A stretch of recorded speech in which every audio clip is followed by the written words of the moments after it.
Hi everyone! Thanks for joining me today with Stamping with Loretta. Today I'm going to show you how to make this cute little note holder. I'm trying to hide the name of the person it's going to. So there you go. It is bound with the binding wires, and this is all hand dyed seam binding along with some ribbon I already had. And there's the back, and when you open it up there's a calendar on the top and a sticky note holder on the bottom. I will be adding a small a pin to go inside of this, and you can omit the flowers if you'd like so that it can go in your purse. But I kind of like the flowers, especially in this case, since I know that the two ladies that are going to be getting these are going to, they like flowers, so that's why I'm doing them this way. Now today I am using some paper that I already have.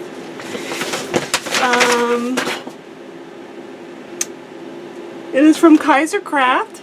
I've gone ahead and I've cut my paper to 4x4 squares, and I've got my coasters ready. Now you can get coasters anywhere. You can get them from the dollar store. You can get them sometimes from Joann's. You can ask your server at your local bar or restaurant for some extra coasters if you'd like. That's a good way to get them because they're free. And you can get these as distressed or not distressed as you want. We're going to take a little shortcut. I'm hoping that I can fast forward through some of this for you guys.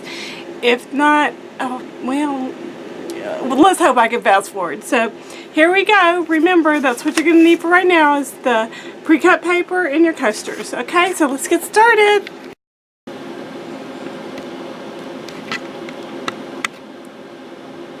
Alright everyone, it's kind of hard for me to see my display for this, so I'm hoping that this is getting in camera. At the top of your screen, which is down here for me, I have everything ready. I have my pieces cut, and I have my coasters. I also have some Tombow Mono Multi Liquid Glue. So the first thing I'm going to do is apply the paper to these pieces of coasters. They're basically 4-inch square pieces of chipboard, but anyway, this just makes it easier so you don't have to do that much more cutting. So I'm going to apply the paper and then I'll be back in a minute.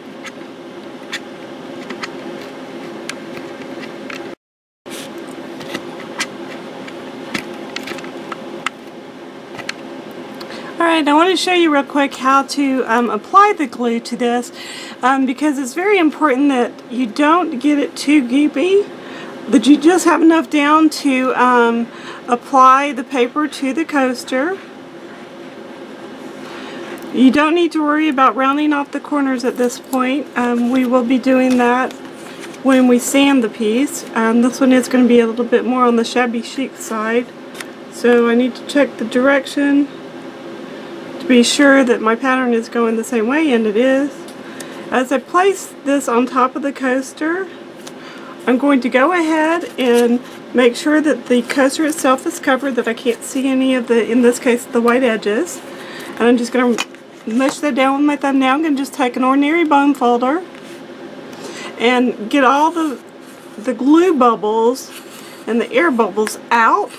This assures that the piece will stay together when we're sanding it, because the last thing you want to do is tear this paper, because if you tear it you're just going to have to start all over again. You can still use the same coaster, but this just makes it easier.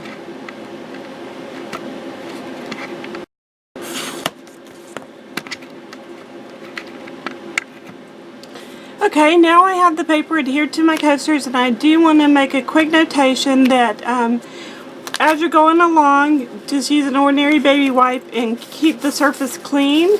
Keep your work area clean so nothing sticks to it, and just wipe away any excess glue. Now, to sand this piece, you can do it a bunch of ways. You can use one of these little tool things from Prima. I know you can buy them at like Hobby Lobby. You can buy them online. They're not very expensive. They work great. You can see that one's a finer texture than the other. They work a whole lot like those graters that you use for your feet if you get pedicures. But I am going to use one of my favorite tools, a Dremel. Now, please use reasonable caution when working with power tools. I know that it sounds a little, I don't know, childish even to remind you of that, but you would be surprised at how many emails I get about power tools or working with heat guns, and it's like, use reasonable caution. Use eye protection if you feel like you need it. This one has an adjustable speed, and so I don't feel like I need to wear my safety glasses right now.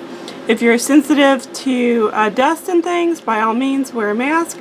I'm going to just show you real quick on one side how to do this, and then I'm going to finish sanding them and we'll get to the business of getting them sponged.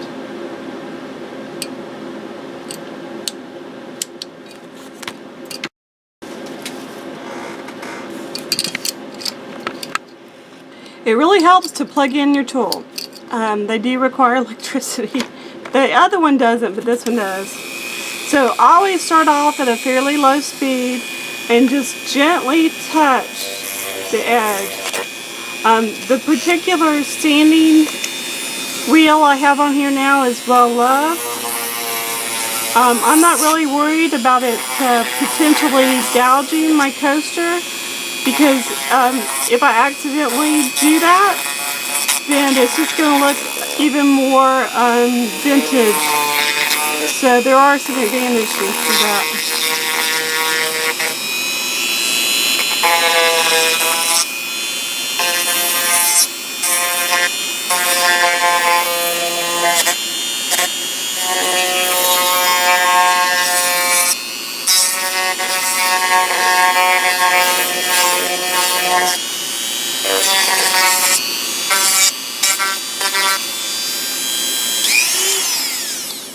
If you're more experienced with the Dremel tool, then you can definitely use a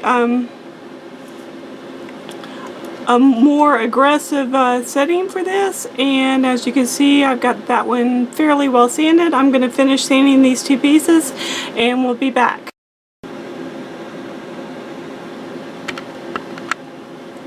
Alright everyone, all said and done, it took me about 25 minutes to finish covering my coasters and sanding them, and I don't know if you can see or not on camera, but I did apply a nice coat of Lindy's. This is a homemade Lindy's, but it is the mica powder from their company. It is kind of more of a blue-green than it's probably showing up on camera right now, so anyway, what we're going to do next is we're going to take some ink. In this case, I'm going to use this Colorbox Hot Fudge ink.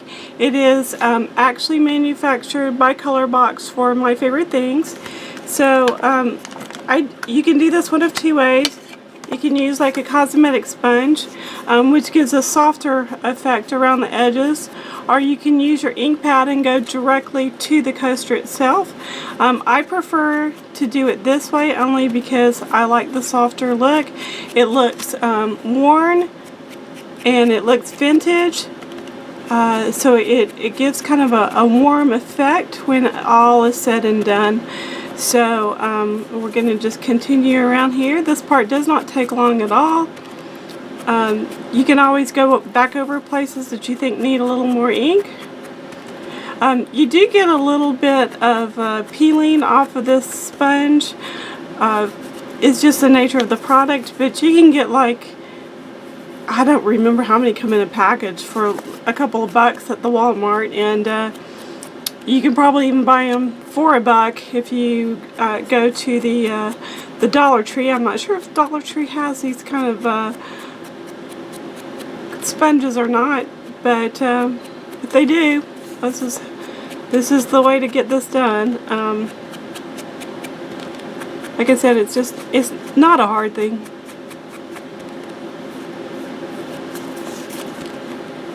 I hope that those of you who are still suffering through this very cold weather that doesn't seem to want to end in spite of it being spring outside, or supposed to be spring outside, that you are doing well. I know many parts of the country got snow on the 30th, 31st, and even last night. I cannot imagine. I am so glad we've got warmer weather that today I took my car and had it washed, and it feels so much better. It had so much salt and dirt and things just from the winter weather that it so needed it. I was able to get some other errands run as well, and so that was a very, very positive little errand running this afternoon. It included going to the bank again, second time this week, but that was fine. We were able to accomplish some things. I enjoyed my son Chad's company. He is in his second semester, I almost said trimester, second semester of college, and is continuing to do just okay. He needs to bring the grades up. We do have a rule: if you're going to continue to stay in our home, then you need to follow the protocol and get that AB honor roll. So I don't think it's too much to ask. Free room and board, mom and dad, and you still have privileges to do pretty much come and go as you'd like. Just check in every once in a while so we don't worry about you. But other than that, it's not really too big of a deal. So I know you cannot see it on camera, but below my desk I have a plethora, if you will, of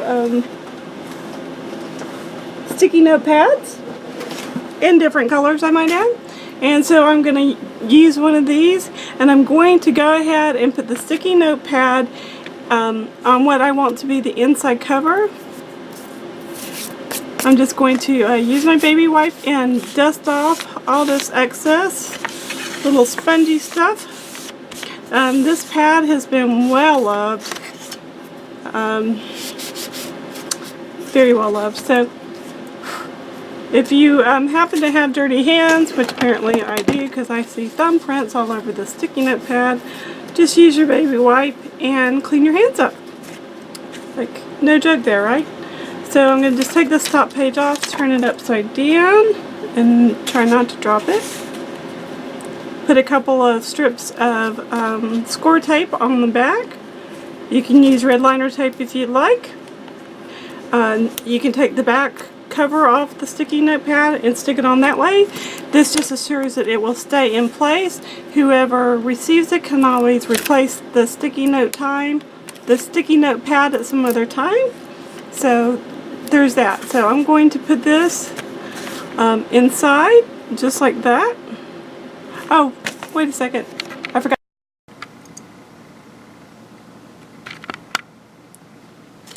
Alright, this is the opposite pattern of this one. I sprayed it with more of my homemade glimmer mist. I sponged the edges even a little bit more roughly than I did the cover. And now I'm going to add some pretty little flowers before I add the name tag. One of the ways, the best way I think to do this is to use some E6000 glue and hot glue. The reason that you want the hot glue is just that it will hold things in place while the E6000 has a chance to dry, making the piece much more stable. And my glue gun's caught on something somewhere, so we're just going to use it the way we have it. And I just want to arrange these little pieces to one side so that it doesn't clutter up the front too much. Sometimes these little wires clip easy, sometimes not so much. Today they are giving me a little bit of a fit, but there it goes. So now we're going to put the E6000 on there.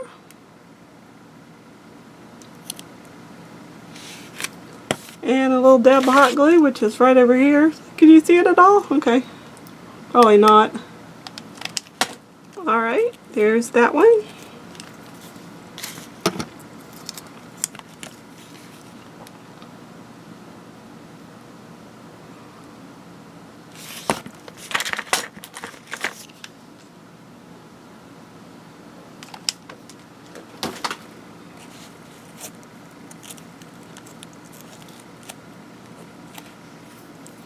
Okay, now I am going to finish this off.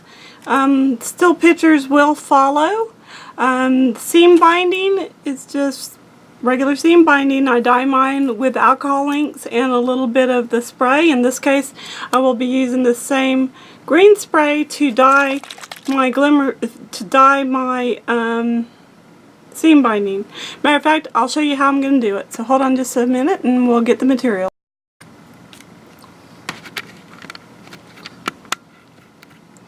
Okay, what I've done is I've taken just one of these little plastic resealable zip top kind of bags, and I have put in some green Copic Reinker in BG10. I'm going to take some of the Lindy's and put a little bit of the powder in there so it's really shimmery. It doesn't take a lot. Just flick it in there. Just like that. Now, here's my spray bottle. I'm going to shake it really well. See if I can do this one-handed. Take off the top and pour it in. Now, I can recapture this later if I desire. For now, I'm going to pour the whole thing in, and you're about to see why. Because I have quite a bit of seam binding I'm going to dye at once. I'm going to mix up my concoction. These little baggies are great for dyeing seam binding. They kind of keep your hands cleaner. Not real clean, but cleaner. And so what we're going to do is we're going to open up our bag without spilling it. I had a small heart attack there, folks. No worries, I'm okay. So we are going to take this big wad of seam binding and do this as ungracefully as we can. Okay, well, as gracefully as we can. We're going to shove this whole big wad into our plastic bag, and we're going to let it just wick up. The longer you let this soak, the easier it is to do. You want to get the air out of this, by the way, and you want to squish this in. If it doesn't seal, well, I hope you have something down on your work surface because it will spill. Okay, so we're going to let this sit for a good 10 minutes or so, and then I'm actually going to dry it with a heat gun, and I will show you what it looks like when it's done, so stay tuned. Alright everyone, our seam binding is now complete. I have, it is dyed. It came out a very beautiful blue-green color, which is what I wanted and expected. So I'm not sure how well it's showing up. I'm not sure if the glimmer is even showing up at all. But you will see that there are some dark spotches or spots in this occasionally. Sometimes that's just the nature of the dyeing process. There are many ways to do seam binding. You can definitely look it up here on YouTube and check it out for yourself. So I'm just going to tie this binding by leaving it on attached. I'm not cutting off pieces at a time. And I'm just going to tie some just regular little knots. And trim off the ends. If they fray a little bit, that's fine too. That adds to the vintage look. I'm going to finish tying this binding and we'll be back soon.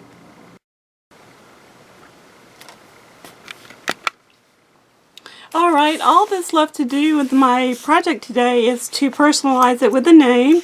As you can see, I tied the seam binding onto the binding wire there. It's nice and fluffy.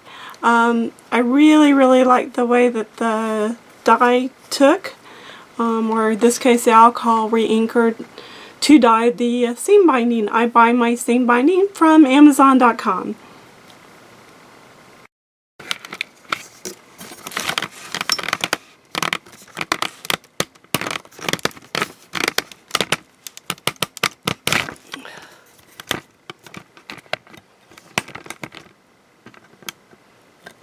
Okay folks, I'm sorry for all the jerking. I forgot to turn off the record button when I moved the camera back up. For a few last words, if you'd like to win today's project, leave a comment down below or on my blog. The information for my blog will be somewhere on your screen or below in the description box. Don't forget to thumbs up, like this video, and subscribe to my channel if you're not already a subscriber. And once again, if you'd like to win this project or one similar to it, there are not going to be any two alike, then let me know in the comments below, and I will enter you into the drawing, and I will draw for a winner on Friday, which I think is April the 5th. So here's the notepad, and there's the calendar, nice and finished. I do still need to add the pen, which isn't going to take that long. So thanks for joining me today. Stamp happy, be a blessing, and always be kind to one another. Thanks for joining me. I'll talk to y'all later. Bye.